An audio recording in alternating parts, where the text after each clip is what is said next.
Hello students, welcome to my channel. இப்போ என்ன பார்க்கணும்னா 12th accountancyல chapter 9ல exercise sum number 4 பார்க்குறோம். From the following information calculate debt equity ratio. Debt equity ratio calculate பண்ண சொல்றாங்க. அதுக்கான information கொடுத்துருக்காங்க.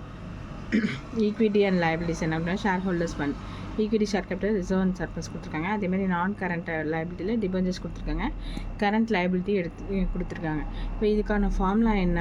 டெப்ட் ஈக்விட்டி ரேஷியோக்கு லாங் டேர்ம் டெப்ட் divided by shareholders fund. ஓகேவா? இப்போது லாங் டேர்ம் டெப்ட்னு என்ன இருக்குது? டிபெஞ்சர்ஸ் மட்டும்தான் இருக்குது.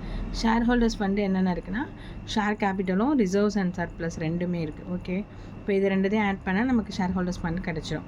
இப்போ ஃபார்முலாவில் அப்ளை பண்ணுவோம். லாங் டேர்ம் டெப்ட் எவ்வளோ இருக்குது? டிபெஞ்சர்ஸ் 6 lakh இருக்குது. ஓகேவா? ஷேர் ஹோல்டர்ஸ் ஃபண்டுங்கிறது ஈக்விட்டி ஷேர் கேபிட்டலும் ரிசர்வ் அண்ட் சர்ப்ளஸும். இப்போ ஈக்விட்டி ஷேர் கேபிட்டல் எவ்வளோ இருக்குது? 6 lakh இருக்குது. ரிசர்வ் அண்ட் சர்ப்ளஸ் வந்து 2 lakh இருக்குது. 6 + 2 8 lakh. Okay, 6 lakh divided by 8 lakh. அப்போது என்ன பண்ணணும்? இதை கேன்சல் பண்ணிங்க அப்படின்னா 0.75:1.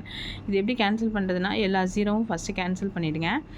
இங்கே 8 கீழே இருக்கா இந்த கோஷன்ட்டில், அப்போ 8 6. ஓகேவா?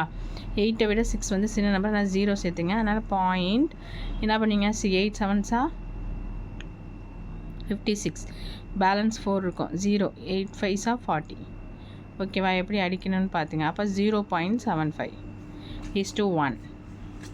நெக்ஸ்ட்டு சம் நம்பர் 5 பாருங்கள். From the following balance sheet calculate proprietary ratio.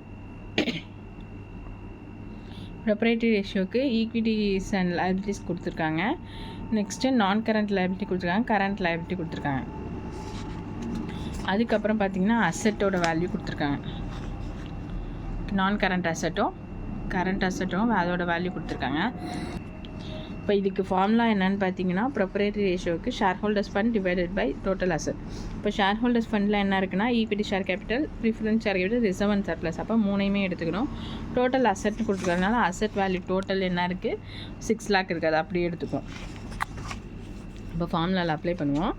இப்போ பாருங்கள், ஷேர் ஹோல்டர்ஸ் ஃபண்ட் என்னென்ன இருக்குன்னா equity share capital plus preference share capital plus reserve and surplus. இதோட வேல்யூ என்ன கொடுத்துருக்காங்கன்னா 2,50,000, 1,50,000 ப்ளஸ் 50,000 எல்லாத்தையும் ஆட் பண்ணிங்கன்னா 4,50,000 வரும். டோட்டல் அசட் வேல்யூ 6 lakh வந்துருச்சா? அப்போ 4,50,000 டிவைடட் பை 6 lakh. இது எப்படி கேன்சல் பண்ணால் எத்தனை ஜீரோ இருக்கும்? 4 0 இருந்தால் 4 0 கேன்சல் பண்ணிங்க. பேலன்ஸ் எவ்வளோ இருக்கும்? 45 டிவைடட் பை 60 இருக்கும். 45 டிவைடட் பை 60. இப்போது 60க்கு கீழே இருக்கிறதுனால 0 பாயிண்ட் வச்சுங்க, 0 சேர்த்துங்க. ஓகேவா? எத்தனை டைம்ஸ் ஆகும் அப்படின்னு பார்த்தீங்கன்னா 7 times. 7 0 0 6 6 6 7s 42. பேலன்ஸ் எவ்வளோ இருக்குது? 3 இருக்கா? 0.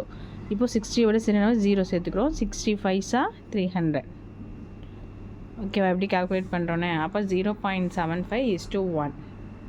ஓகே, சம் புரியும்னு நினைக்கிறேன். புரியலைன்னா கமெண்ட் செக்ஷனில் கமெண்ட் பண்ணுங்கள். தேங்க்ஸ் ஃபார் வாட்சிங்.